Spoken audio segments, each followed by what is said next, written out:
രണ്ടും കൽപ്പിച്ചാണ് ഉവൈസി ഇറങ്ങിയിട്ടുള്ളത്. ബംഗാളിലെ തിരഞ്ഞെടുപ്പിൽ മത്സരിക്കുമെന്നും UP-യിൽ മത്സരിക്കുമെന്നും അങ്ങനെ ഘോരഘോരം തന്റെ നിലപാട് വിളിച്ചു പറഞ്ഞുകൊണ്ടേയിരിക്കുകയാണ് ഉവൈസി.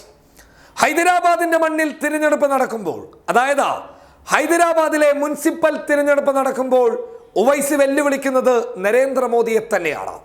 ധൈര്യമുണ്ടെങ്കിൽ ഹൈദരാബാദിന്റെ മണ്ണിലേക്ക് നിങ്ങളുടെ മോദിയെ കൊണ്ടുവരൂ, എന്നിട്ടെങ്കിലും നിങ്ങൾ വിജയിച്ചു കാണിക്ക് എന്നാണ് ഉവൈസി കഴിഞ്ഞ ദിവസം BJP-യെ വെല്ലുവിളിച്ചത്. BJP-ക്കെതിരെ ശക്തമായ നിലപാടാണ് ഹൈദരാബാദ് മുനിസിപ്പൽ തിരഞ്ഞെടുപ്പുമായി ബന്ധപ്പെട്ട് ഉവൈസി മുന്നോട്ട് വെക്കുന്നുള്ളത്. ഇപ്പോൾ കർണാടകയിൽ നിന്ന് വർഗീയം പറയാനായി ഹൈദരാബാദിലെത്തിയ BJP-യുടെ തുറുപ്പ് ചീട്ടായിട്ടുള്ള തേജസ്വി സൂര്യ എന്ന BJP-യുടെ MP-യെ പിടിച്ചുകെട്ടി കൂട്ടിലാക്കിയിരിക്കുകയാണ് ഉവൈസി. ഹൈദരാബാദിൽ വന്നുകൊണ്ട് പച്ചവർഗീയം വിളമ്പിയ ഈ MP-യെ കൃത്യമായ നിയമ നടപടികൾക്ക് വിധേയമാക്കിയിരിക്കുന്നു എന്നുള്ള വാർത്തയാണ് ഇപ്പോൾ ലഭിക്കുന്നുള്ളത്.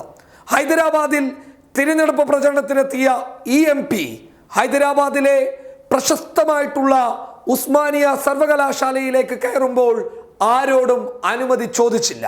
ഇയാൾ സർവകലാശാലയിൽ നിന്നുള്ള ഒരനുമതിയും തേടാതെയാണ് ഇയാൾ അകത്തേക്ക് കയറിയത്. എന്നാൽ ഇയാൾക്കെതിരെ ഉടൻ തന്നെ നടപടിയുമുണ്ടായി. ഉവൈസിയും കൂട്ടരും ശക്തമായ ഇടപെടൽ നടത്തി. ഒപ്പം സർവകലാശാല അധികൃതർ ഇയാൾക്കെതിരെ പരാതിയും കൊടുത്തു.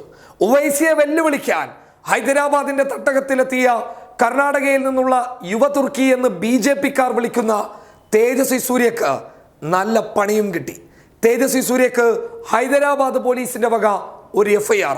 മോദിയെയും BJP-യുടെ നേതാക്കളെയും വെല്ലുവിളിച്ചുകൊണ്ട് തന്നെയാണ് ഹൈദരാബാദിലെ മുനിസിപ്പൽ തിരഞ്ഞെടുപ്പ് ഉവൈസി നേരിടുന്നുള്ളത്. TRS കട്ടക്ക് കൂടെ നിൽക്കുമ്പോൾ ഉവൈസിയുടെ AIMIM-ഉം അവിടെ ഉജ്ജ്വലമായിട്ടുള്ള പ്രകടനം കാഴ്ചവെക്കുകയാണ്. എന്തായാലും തിരഞ്ഞെടുപ്പ് നടക്കട്ടെ. News desk public Kerala. Mama's dishwash liquid, soft on hands.